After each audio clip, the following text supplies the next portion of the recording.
Hey guys, and welcome back to the channel. We have Coco Gauff versus Jasmine Paolini for the Rome Masters final. And this is going to be an interesting one because the head-to-head is 2-1 in favour of Coco. But the one time they did play on clay, Jasmine Paolini got the better of Coco. And that was this year, albeit on an indoor clay court at the Porsche Tennis Grand Prix. Before we do get into it though, remember to hit that like button, do subscribe if you're new, and do leave a rating or review if you're listening on a podcast platform. Thank you to our members as well on YouTube for contributing as always. Okay, let's get into it. So, I'm going to talk very briefly about the head-to-head, what matches they played. Then we're going to talk about their route to the final. I will then very briefly touch upon their most recent meeting, which was at Stuttgart or the Porsche Tennis Grand Prix. And then ultimately, I will go through how I think it will play out strategically and give you guys my prediction. So, head-to-head. 2-1 in favour of Coco, as I mentioned, and the two wins that she has over Paolini were actually both on hard court. So, one was in 2021, so a long time ago, in Adelaide, and one in 2023 in Cincinnati. Can't really take much from it. In terms of clay, now, Paolini beat Gauff 6-4, 6-3. We'll touch upon that specific match in a second. Before we do, I just want to talk about their routes to the final. So Gauff has looked very good, I think it's fair to say, this fortnight. The match against Zheng, the quality maybe wasn't as high as it could have been. I think there's a lot of errors from both sides of the court, but I think she showed very good mental fortitude to win yet again another final set tiebreaker against the Chinese superstar like she did last year at the WTA finals. So she retains her unbeaten record against Zheng. 3-0 is the head-to-head there now. But Zheng will be feeling like she should have won both those matches, to be honest. So yeah, I imagine that rivalry is only going to get better. But good wins over Mboko, Linette, Raducanu and Andreeva. And then Zheng, only the 2 sets dropped, and she is looking to win her first Rome Masters title, which would be great. Of course, a former Roland Garros finalist as well, Coco Gauff, a few years back when she lost to Iga Swiatek. It's crazy that we say a few years back because she's only 21 years old, but she's been on tour a while. Since she was 15, if I'm not mistaken, which is 6 years ago. Jasmine Paolini has been very competent, I think it's fair to say. She hasn't had, in my opinion, as tough of a route. Beat Sun, Jabeur, and Jabeur, if this was Jabeur a couple of years ago, I'd say, well, it's a really tough matchup, but Jabeur's been struggling to find her form recently, so I don't think that was too difficult a match for her on paper. Ostapenko has been playing some really good tennis, so that was a difficult one. That was a seesaw first set, but she managed to win that one in straight sets as well. She actually lost her only set against Diana Schneider, but won that one in 3 sets coming from a set down. And then it was Peyton Stearns who had a fantastic run. I think she picked up an injury as well at some point, or physically was probably deteriorating a little bit after some marathon matches.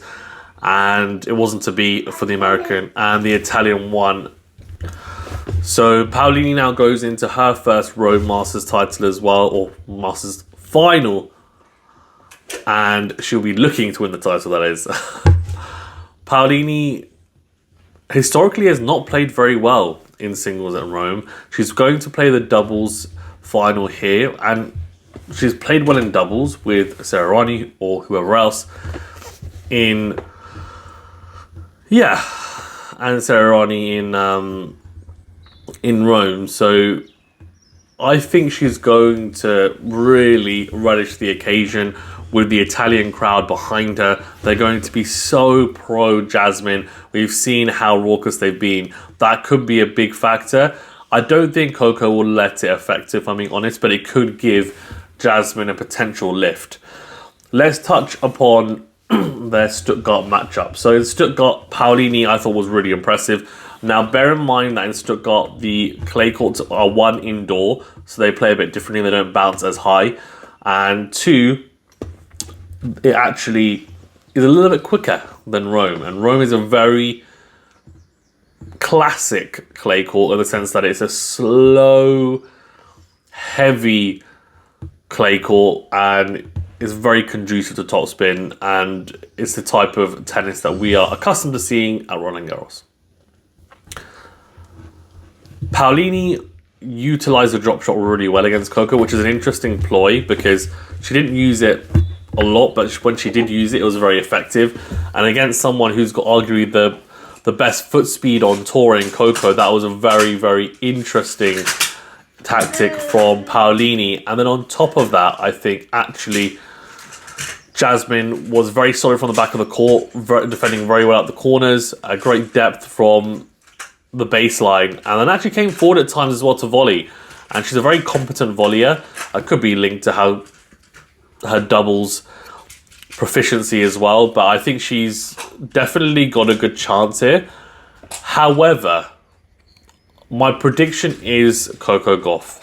I've written her off a few times in this fortnight. The only match that I called for her to win in the few predictions I've done for her was the Andreeva match, where I said straight sets, and I got that one right. But I just had a feeling that Zheng was going to win. I mean, she was close to winning. Even Raducanu, for some reason, I thought maybe she'd be able to turn around the head-to-head there, but she wasn't able to.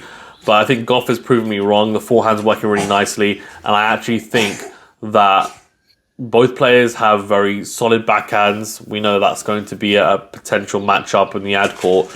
But if Coco can try and be the one influencing the points, playing them on her terms, I think she's going to have a good time of it, if I'm being honest. The biggest worry for me with Coco is the serve. She leads the stats for double faults hit on tour, and that's clearly an issue that she needs to try and iron out. The serve, when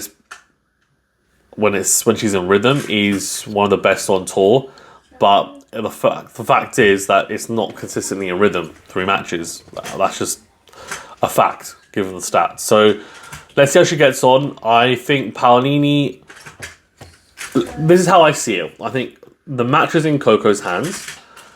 If her level drops even a little bit, though, if she's not playing, say, an 8 out of 10, if she's playing anything below an 8 out of 10, I think Paolini will win. Because I don't see Paolini playing a terrible match. I think she's going to play very consistently a solid, kind of, for her level, 7 out of 10 at least. I feel like Paolini's always hitting that level. It's very rare that we see matches where her level is so low.